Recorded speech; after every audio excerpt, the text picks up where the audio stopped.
Three, two, one. This is the third take, everybody, by the way, but welcome to Live at the Hive, episode 215, Digital Marketing from the Trenches. Welcome to my special guest this week, Sarah Williams, live stream superstar, Shoppable Livestream, Queen of Amazon. Sarah, welcome to the show. Thank you so much for having me, Dan. I'm excited to be live at the Hive with you. Thank you for that lovely introduction. Yes, I am all about shoppable live streaming and everything that entails. So my background is really being an actress and an on-air host for live events and for broadcasts. In the last year, I've really found a niche and a passion for shoppable live streaming. Early last year, I started a partnership with T3 Hair Tools as their spokesperson. And so I represent them on various media channels like QVC and other places. And then I program, produce, and host all of their shoppable live streams. And we're on Amazon and Super Great and other platforms.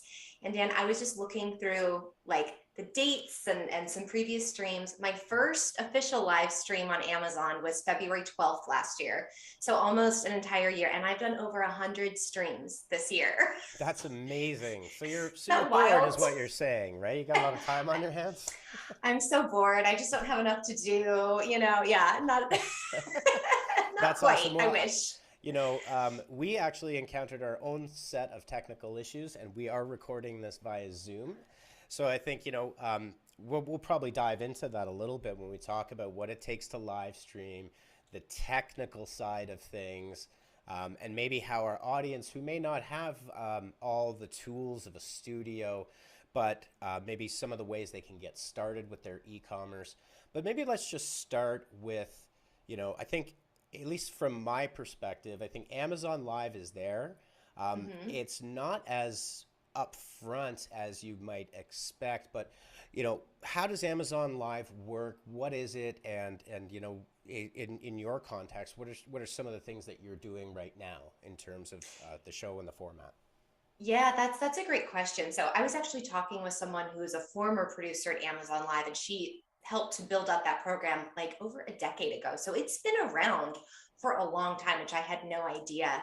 But yeah, Amazon Live, it's very hidden. It's not really out there up front. And I know they curate the landing pages for each user. So it's there for me. It's there for my family and friends and the viewers, that watch through T3, but it can be kind of hard to find. And even sharing the links to the shows, I just have them saved on my phone and my laptop so I can send it out, the direct link.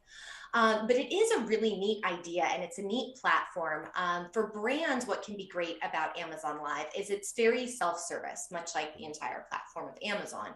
So if you want to go live, you can go live, and you can do that whenever you want, and you can build your audience, which is really exciting. They work a lot with influencers. So I think that's a big part of their network. And then they do their own in-house productions.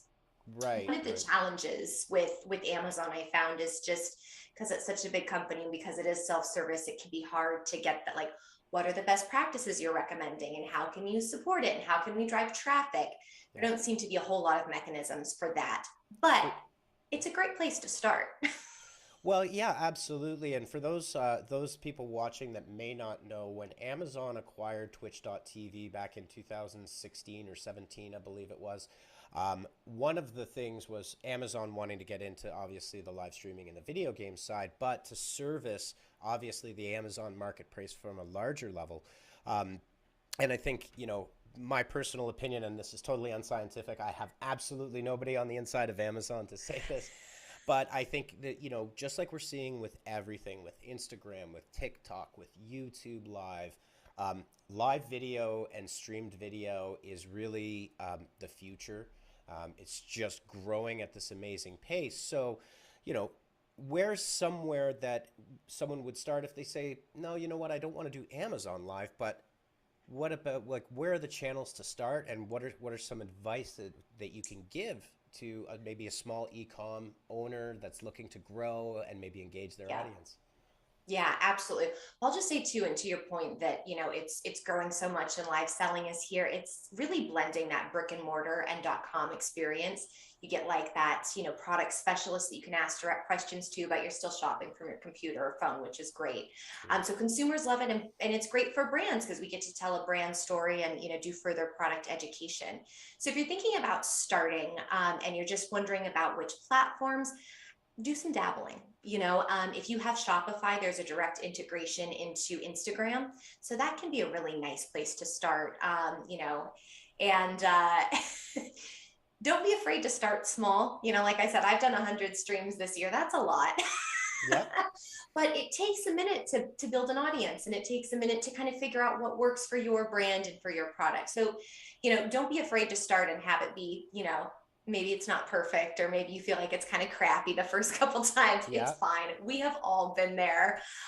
So yeah, that can be a great place to start. Facebook has live selling as well. Pinterest is doing it. YouTube is doing it with influencers.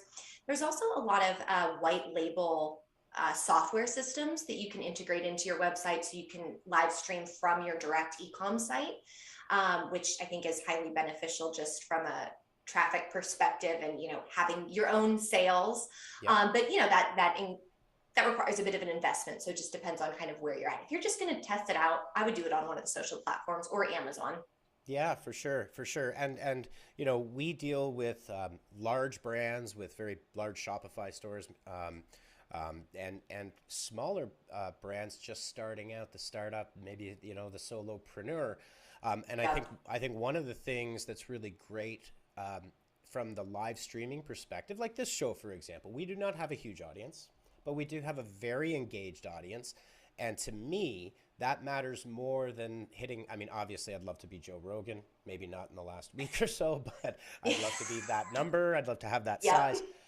But what are some, like, I think one of the things that's really a powerful tool is building up that community and that engagement, which turns into referrals and all those other things there. What are some of the Yes. tips you could pass on in terms of how you build community and engagement during those live streams? Like, what are some of the things that you do with your over 100 live stream experiences? It's a good question. And community is so important, and authenticity is really important in live streaming. And we see some of those, maybe really big, huge brands that we've all heard of, the name brands, Yeah. and I think it can be challenging for them to be a little less polished in a live streaming scenario. But people want just to talk to an authentic person. And so I think just engaging in the chat can be really, really helpful. And sometimes there's slow days on the chat. So, that is what it is. But, especially when you're starting out, speak to your viewers by name. Hey, Linda, how's it going? Thanks so much for joining us. Thank you for the follow. What are you guys up to today? It's a Tuesday afternoon. I'm enjoying my coffee. I'm a coffee addict. What about you guys? And Mhm. I feel like too, it can be helpful to go on tangents, but my rule for a tangent is it should feel like water cooler talk. So Okay. it should be universally relatable. Super Bowl's coming up. Hey, we could talk about that for a minute, and then we'll get back to the stream and the task at hand. I don't try to make it too personal. Like, I have a pet rabbit, and I could talk about him forever, but people probably don't find that super compelling. So I'm not going to spend 10 minutes on my live stream talking about a rabbit that no one can relate to. So, just tangents are okay. Keep it personal, but keep it personal about the audience, not necessarily yourself. Oh, that's great advice. I think one of the things that we see in the agency world when we're talking to clients is the absolute fear of the camera and over scripting, right? Mm. So I think that's excellent advice, is to freewheel it a bit, have fun with it, definitely personalize. I think one other piece of advice that I don't, there's nothing wrong with this, but there's nothing harder than trying to stream live to 0 people. Invite your mom, invite your cousin, invite your 20 friends, like headlock people to get in there. It's a Yes. human nature that audiences get larger the larger the audience is, but starting from 0 is tough. It is that I love that. My parents are in every stream, and my coworkers are in every stream too. And we often utilize it like a chat manager. So we Mhm. broadcast with like multi-cams. We've gotten pretty tech. But the woman that manages all that for me, my technical producer, she also is the chat manager. So she'll pop things in the chat, or she'll be like, "Welcome everyone," and I'm like, "Thanks, Jackie." So I can do that. Um, that can be very helpful as well. For sure, for sure. No, that's awesome advice. So what happens if someone comes in and says, "Look, your product sucks. I ordered it. It was broken. They're just negative," or they're a troll, right? Because we know that Mm. the internet is full of trolls that feed on this kind of thing. Yes, these things happen. They're not ideal. So with the trolls, most platforms allow you to block certain users. So this is where having that chat manager can really come in handy. You can still focus on the live, but they can be there blocking them and hiding the comments. I usually try to not address it. I'll just say if it's not something inappropriate and it's just spammy, I'll be like, "Oh, looks like we have something weird going on in the chat. We're going to take care of that. Give us just a moment." If it's something inappropriate, I tend to not even address, I don't want to acknowledge it. We're just going to get it blocked and get it out of there. Hmm. Some of the live streaming white label platforms, they can block words and phrases. So that cuts down on it. You can also block phrases that are like, "I don't like T3," or "I don't like this," or "this didn't work." So that can help. When someone specifically has a problem with a tool, I try to address it through product education and use. And, "Oh, well, I do a lot of hair tool stuff. I used your curling iron and my hair didn't hold a curl. Oh, did you know that actually turning down the temperature can help your hair hold a curl depending on your hair type? What's your hair type? Let's talk about that." Um, and then sometimes what can be nice, if you've been streaming for a minute and you have, that audience built in, or if you're early on and you just have your mom and friends and family, Hmm. they tend to rush to your side and say, "Oh, well, did you try this? Oh, well, I love my curling iron." So it all kind of balances out. I think viewers and consumers are reasonable and know that there's trolls and people that are just upset, and Sure. we're all doing our best here. Sure. No, that's awesome advice, and I love the advice of taking a negative comment, addressing it, and turning it into a positive, teachable moment. It's a lot like we do with reviews. Your loudest critic can become your loudest champion, and you can really turn people around that way for sure, for sure. That is very true.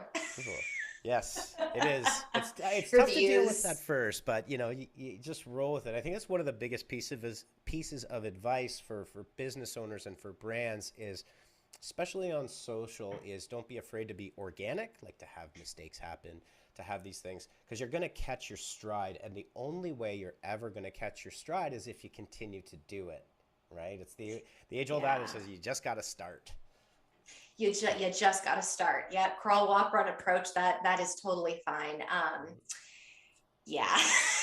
And it takes time to get comfortable with the chat. Like you said, it can take time to get comfortable in front of the camera.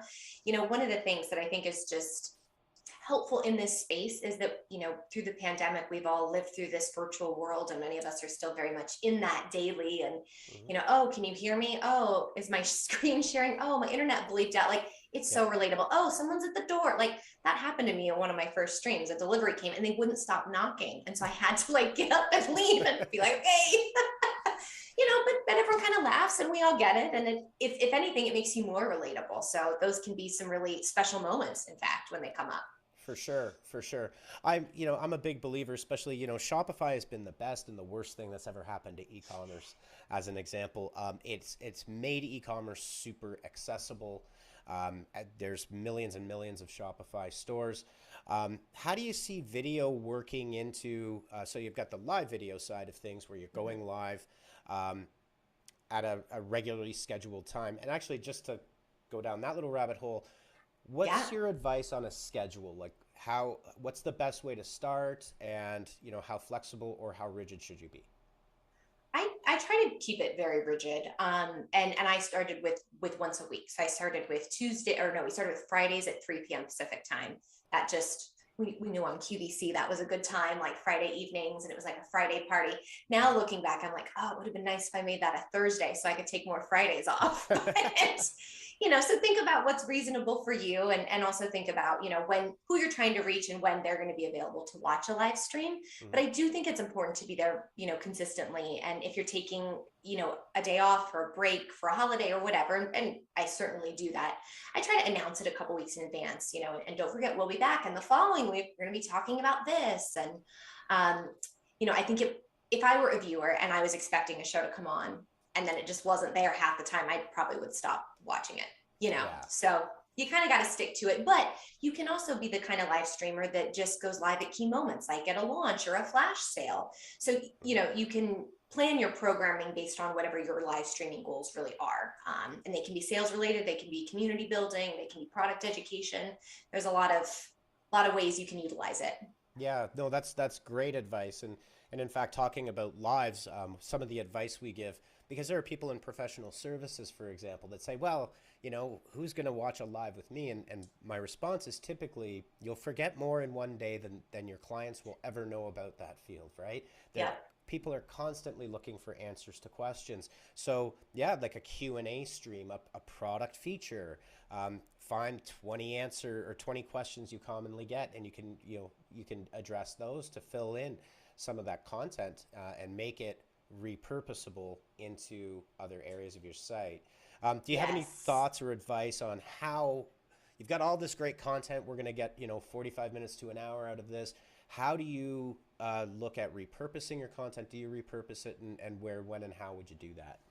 Yeah, I think, you know, you can do certain streams. So like, um, you know, let's say there's a review issue or a common misuse of a product. You could do an entire stream around that. And then you could either post that or you could kind of cut it down into little segments. You could, you know, do some instructional videos on your stream and then edit that down for your consumer services team to share with people who are maybe needing that little bit of extra help. You know, you bring on some celebrity or some influencer, or someone that's got a little buzz as your guest one week. Well, you know, hey, post that, cut it down and put it on social. So there's a lot of opportunity there. And I keep bringing it back to like these white label platforms, but when you do integrate live streaming into your own site, there are benefits. Like a lot of them have like an AI that will kind of edit down your video for you, or they have editing software in that suite. So that makes it a little easier. If it's, you know, an Instagram live, that becomes a little more challenging because it's like, I mean, I don't even know how to download an Instagram video. I'm sure you can. I've just never done it.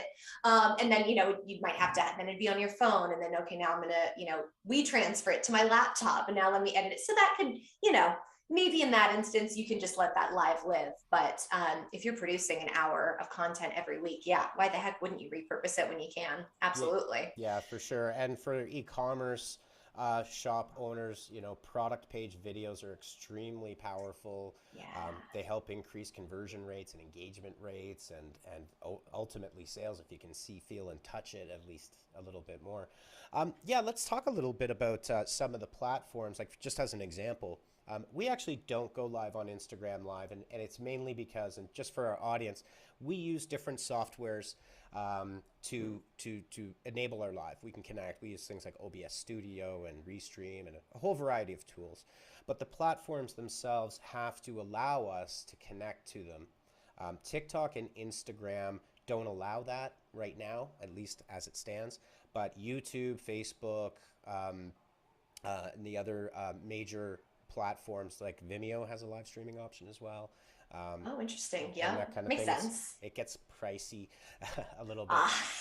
But in terms of channels, how would you suggest to someone just starting out or someone considering what channel should they start with? Like, should they go to an Amazon Live, or where would you suggest they look at it? Because there's just so many, right? And There's you so see many. It people can be like, so overwhelming. yeah, you see people trying to stream on TikTok while they've got their camera going. Like, what's your advice on that? I've seen that. Yes, like multiple cameras. Oh my goodness, that scares me. Technology, you know. Totally. I would start where you have the biggest audience. So if you have you know, big following on Facebook, I would just start there. Hmm. And again, crawl, walk, run approach is totally fine. So start where you've got the eyeballs, start where you've got the connection. Conversely, if you sell a bunch of your goods through Amazon, then maybe start there. Why not? But I would start where it's easiest and then expand from there. And to your point, you know, when you first start streaming, you can be on your phone and just have a simple light, and it's that simple. And then as you start doing it and you get more comfortable, you might want to take some more steps technologically, and then maybe, you know, start using OBS or one of those open source broadcasting softwares, Hmm. and then start restreaming. And so I think when you're ready for it, then you can take that step. But I wouldn't push it. And there's no problem with just starting on one platform that makes sense for your business. Okay. No, that's awesome advice.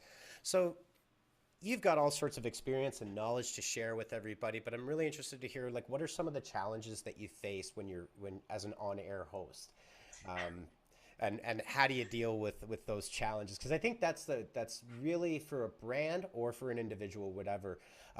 That resistance often comes from those fears of challenges. Yeah, and there's I think a lot to be nervous about. I know a lot of people just get nervous being on camera. That can be hard. Seeing yourself, I have my little monitor and I'm like, oh, how's my hair? It's just human nature. Hmm. And being live is its own thing. But you know what? Life is live, so you're already living live. What does it matter if it's being broadcast, right? I have a ton of experience, and I've been done in-person events and big broadcasts, and I still get nervous, and I get nervous sometimes on my little stream just because I know some person that I care about is going to be watching it, or maybe, oh, this is a new product I'm talking about and I'm not super comfortable with it yet. So nerves are normal. It just means that you care. Don't let that hold you back.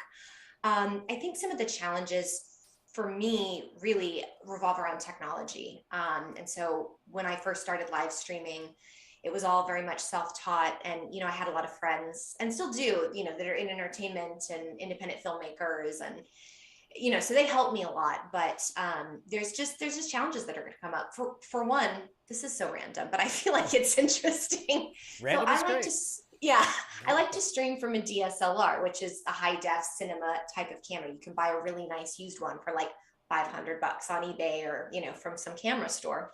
Well, I had already had a really nice Canon, and so when I started live streaming, that's what I was using. Well, certain cameras are taxed as photography cameras, and certain cameras are taxed as cinema videography cameras. And if you have one of those photography cameras, they have an arbitrary cutoff at 29 minutes. So you'll just be streaming or recording and it just turns off. So for the longest time, I thought my batteries were faulty.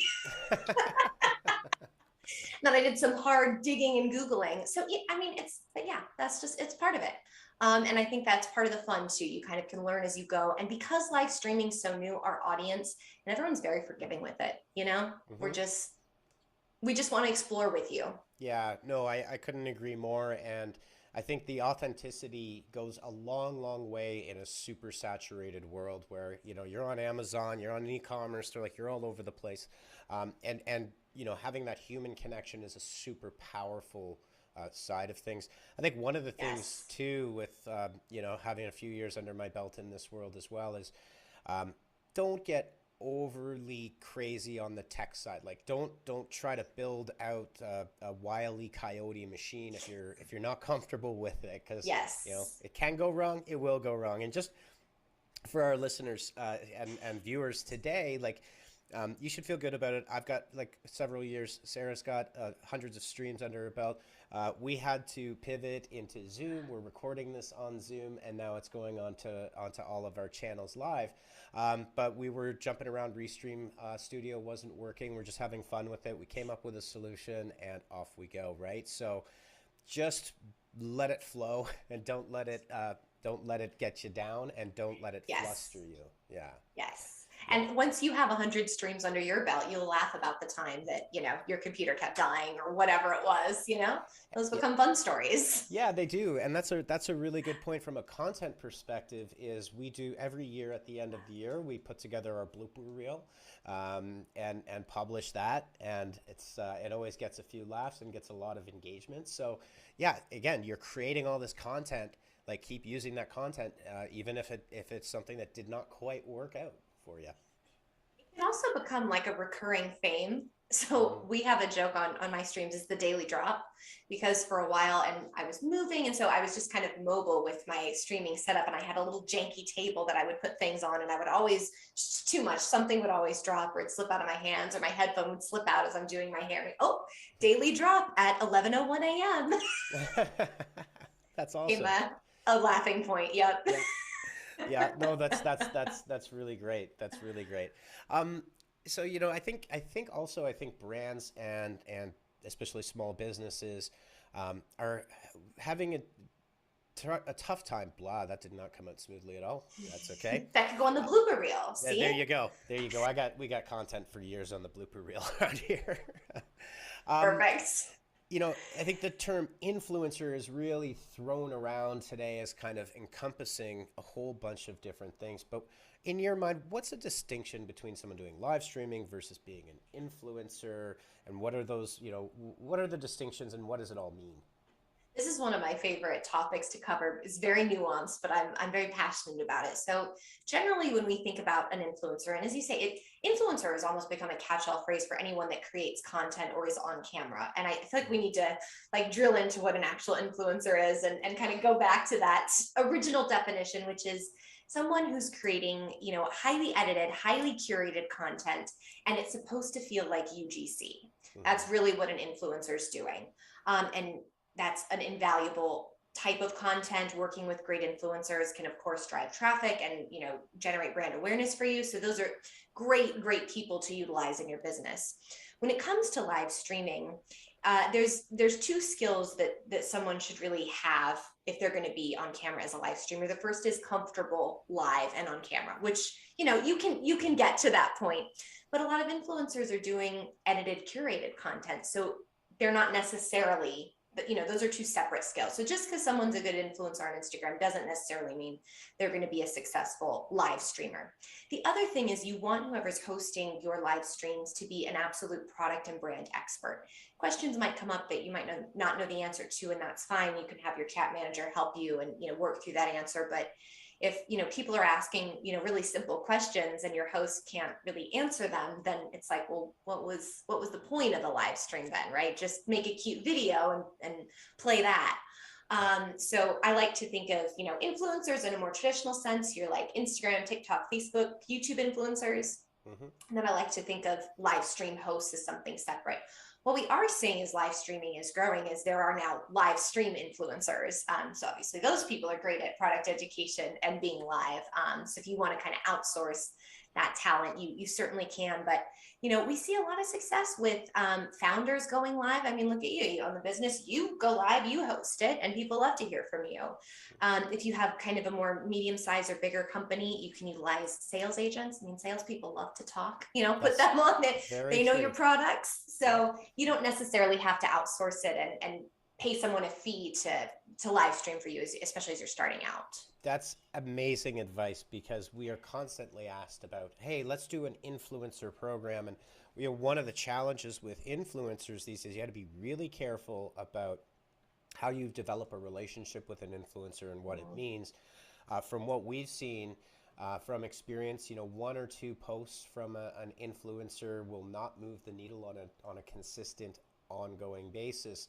And yet it's one of the most popular requests that we get. And I would even say personally for a lot of businesses is focus on your live stream efforts rather than the influencer side. It's the consistency that you're going to win and build Yeah. that kind of internal knowledge and muscle memory inside your organization or with your partners and such. Yeah, absolutely. And the influencer space has become so saturated, and I think consumers and viewers have become savvy as well. And we all know that it's pretty edited and Hmm. filtered, and it might not be super authentic. And it's still fun to look at, and it's very aspirational. And I still consume that type of content all the time. But there is something to being just a little bit more authentic with your audience and consumers and viewers. So yeah, live streaming, and it doesn't have to cost much. You just do it yourself. Yeah, yeah, and we see a whole class of well, Etsy as an example, Mm. but Shopify stores doing this where you have artisans that are creating small run work, that kind of thing. I think that's where if you're an artist, if you're a craftsperson creating jewelry, like those types of products and services that people are putting together really lend themselves well to live streaming. Yeah, anything you can really demo works great. So hair Hmm. tools, right? We can always do our hair live. That's fun. Hmm. I think beauty and cosmetics can be great. Even just like skincare, I've seen people go live and like give themselves a moisturizing facial or do a scrub treatment. Hmm. That's really fun to watch. Yeah, I mean, you could do hardware. You could assemble a laptop. I mean, and these can be whole streams, and you can repeat them. Just tweak it a little bit. Every 6, 8 weeks, you can kind of do the same theme. It's going to be different because it's live. So yeah, anything that you can create a demo with, that's going to be beautiful live.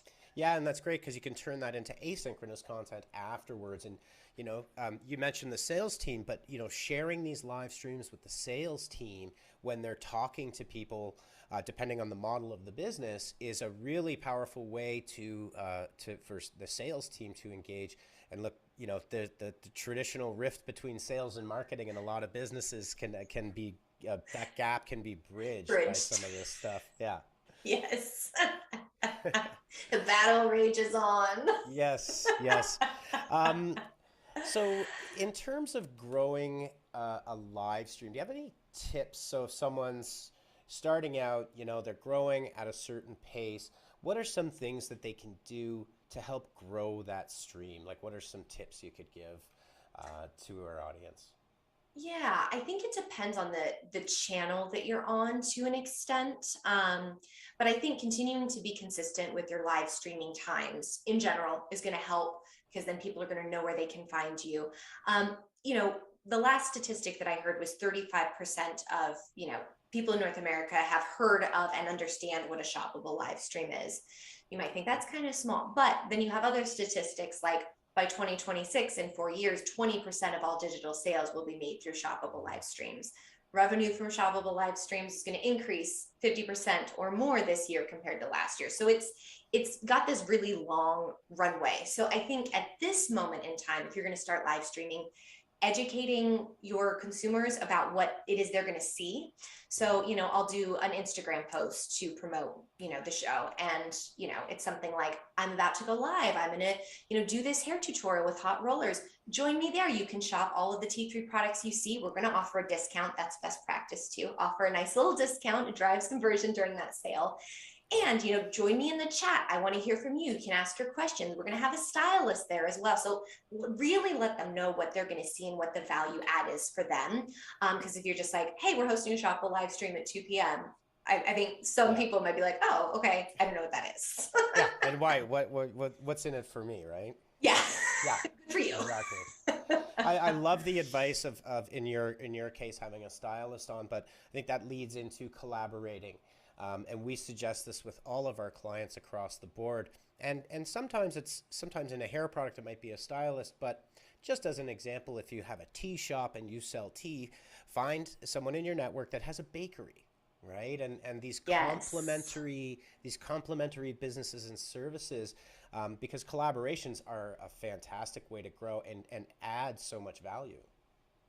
And they're really fun too. And especially if you find someone else that's live streaming in a complementary field, like you said, of your tea and you're finding a bread shop and bakery shop, how fun is it to like once a month go on their show and then they come on your show and, to kind of have this additional partner becomes really, really exciting as well. Yeah, for sure. And it's a network effect of businesses. I mean, we're probably talking about smaller businesses, but 85% of businesses are local, so it's like everybody. Um, Yep. but to deviate from the shopping side of it, but professional services, you're still selling a service, and so the accountant with the lawyer, like these are things Right. that are lateral in terms of like brainwave thinking, but Yes. I'm with you on this that these are the very early days of these shoppable live streams. We're seeing these amazing like into headless commerce. And just for our audience that may not know what that is, that's disassociating the storefront from the shopping cart so you can integrate, like, shop directly on my TikTok, right? Shop directly on Instagram. And then when you do those things, you're going to see, this is the future, right? Is you won't have to go to a location. The location can kind of come to you. Yep. Um, and that's going to be a powerful early adopter, like you say, in Southeast Asia, well, in Asia, live shoppable streams are astoundingly huge. Billions and hundreds of billions of dollars. This is how people shop there. Yeah, Mhm. there are influencers in China, and their live streaming is really targeted or built more around influencers, and the influencer acts as a retailer or distributor of the goods, Okay. which I think in North America it'll be different than that. Okay. But some of these influencers make more than grocery chains in North America do. Like it's It's crazy. obscene. It's Yeah. insane. It's crazy. Sorry. No, that's Got no, you off that there, is, but it's absolutely insane. And I think one of the things that's really interesting about what you're saying is, you know, going to the future and looking at it and saying, yeah, it's not the hugest thing in the world in North America right now, but we're seeing the growth of, you know, Twitch and YouTube Live, like this stuff. More and more people understand what that yep. is now. Yes. And your business, you should be looking at this. The other thing, just as a quick piece of advice, is whenever Amazon, for example, decides to come out, because I think they will. I do think that they're an interesting company because they're like a whole bunch of startups all cobbled together. They all kind of operate in their own little ways, It's an right? interesting. Yep. Yeah. Yep. But my sense of it will be that when Amazon decides that either the product is ready and the entire marketplace, which is huge, is ready, that Amazon live shoppable streams will be all over the place. And if you start now, it's not going to come as a surprise. You're going to have your audience, right? Yes. And be able to Yes. nurture them through.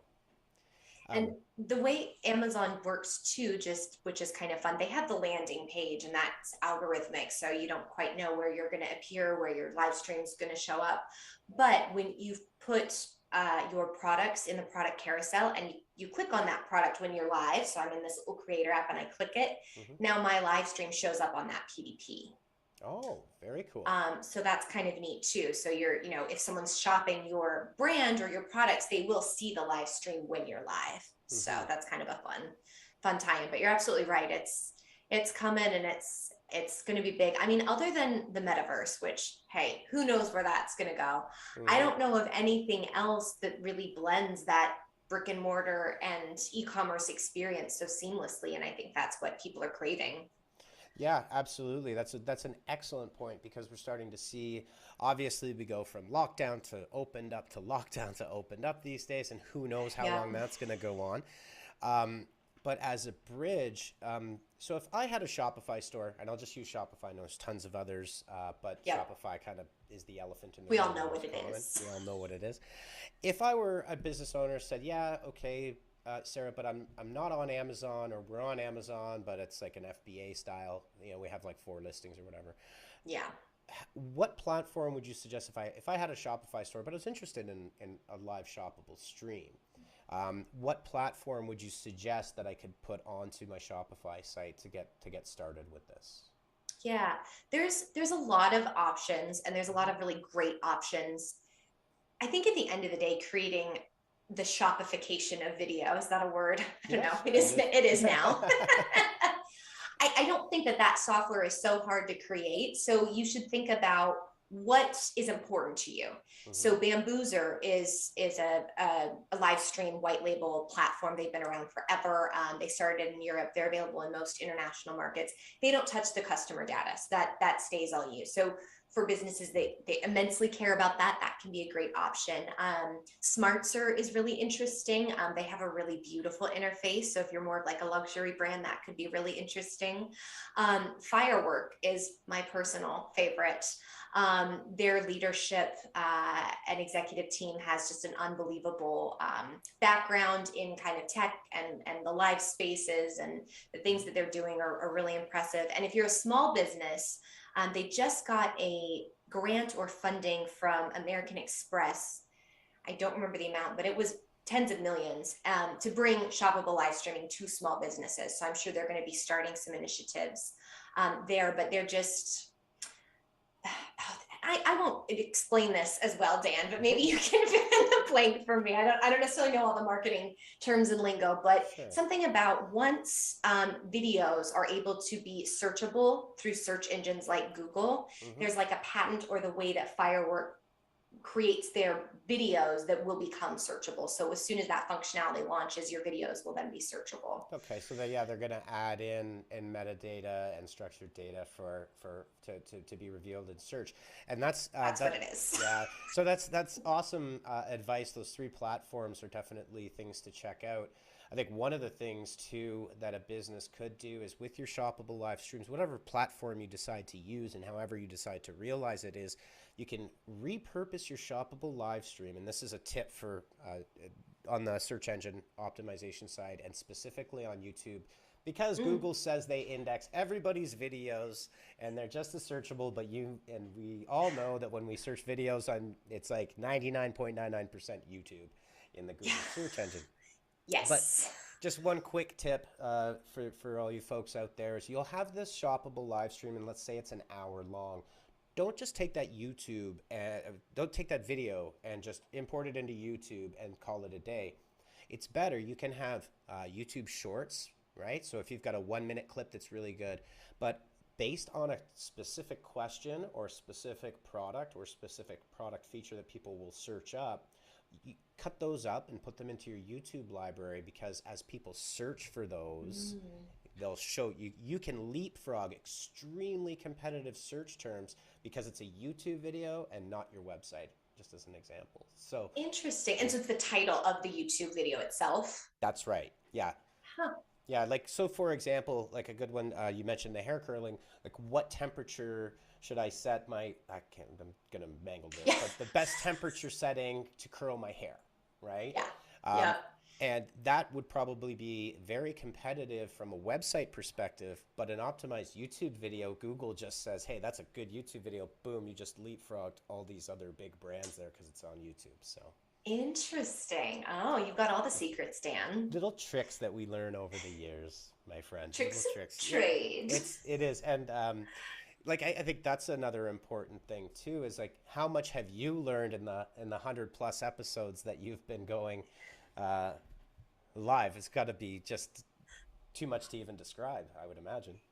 It's a lot. It's fun. Well, and this is kind of just reminds me that when you're crafting your live streams, it can be really easy to, especially after you've done a few, be like, okay, well, we already covered that topic. So let's deep dive into, this. And quite honestly, people are looking for more 101 level information, Yeah. comparative product. But if you're doing demos, don't make it so hard that the average person couldn't do it. Like, let them do it along with you. And it's okay to kind of repeat those themes and just tweak it a little bit. So for instance, always easy to go back to hair tools because that's what I'm doing most of the time. Sure. Like hot rollers, people love hot rollers right now. And I feel like I've done so many hot roller streams. And the other day I was like, maybe we should lay off. And then we had crazy sales from it. So I said, okay, we'll keep doing it. But, okay, Hot Rollers 101, how to over direct. Okay, Hot Rollers 101, how to create volume. Hot Rollers 101, when is your roller ready to take out? And we talk about all of these things in all of the streams, but we're really focusing on one piece of that 101 demo information, which I think people want to see that. No, that's fantastic advice, because I also think that, in terms of what we do with Live at the Hive, for example, is we have various formats. Right? There's our guest format where we're interviewing and talking to experts like yourself. We have Thanks Tips series, which is how to do things in the world of marketing. It's like a live stream. It's got a million knobs and dials that you can turn and things that can go wrong. But I love the advice of being very specific. Specificity will always win over just general, right? So I think that's a great piece of advice for both experienced and new live streamers, and obviously shoppable live streamers. A hosting coach that I used to take classes with and seminars from, she used to say the more specific you are, the more relatable you become. Because when you're so general, it's meaningless, but when you can get really specific, now, I relate to that. Oh, that's a problem I face too, or I face a very similar problem. So yeah, absolutely. That's fantastic advice, and I love that saying. So I may acquire that for my own little bank of sayings that I like to throw out once in a while. Shout out to Barbara Barna Abel, you rock. There you go. We're quoting you. All right, Sarah. Well, it has been an absolute pleasure to have you on the show this week. You've dropped so many knowledge bombs. I can't even process. I'm still processing them right now, and I'm sure our audience will be doing the same.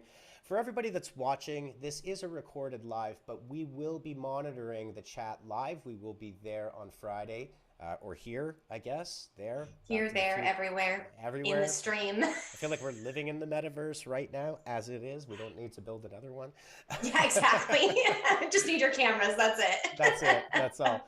it. But thank you so much. And everybody, if you've got any questions for Sarah, please drop them into the comment section or into the live chat, and we will address each one. And if it's something we can't answer, we will get a hold of Sarah to get you that answer. We'll bug you a little bit, not too much, hopefully, Sarah. Bug me. I would be there too if I wasn't live streaming. Yes. This is why we're doing this, by the way. She's stuck to her schedule, and I respect that immensely. Stuck to it. Awesome. So thanks so much, Sarah. I really appreciate your time, and you've really even opened my eyes a lot as I've been doing some research into just how prevalent shoppable live streams are, and the fact that they are coming. It's like you can see the smoke coming up over the distance, right? It's coming. It's coming quick. No, and thank you so much for having me. This was such a pleasure. It's fun to be the guest and get asked the questions. Well, change of speed for me, but love everything you're doing at Live in the Hive, and keep it up. Yeah, this was such a fun conversation, Dan. Thanks so much. Thanks so much.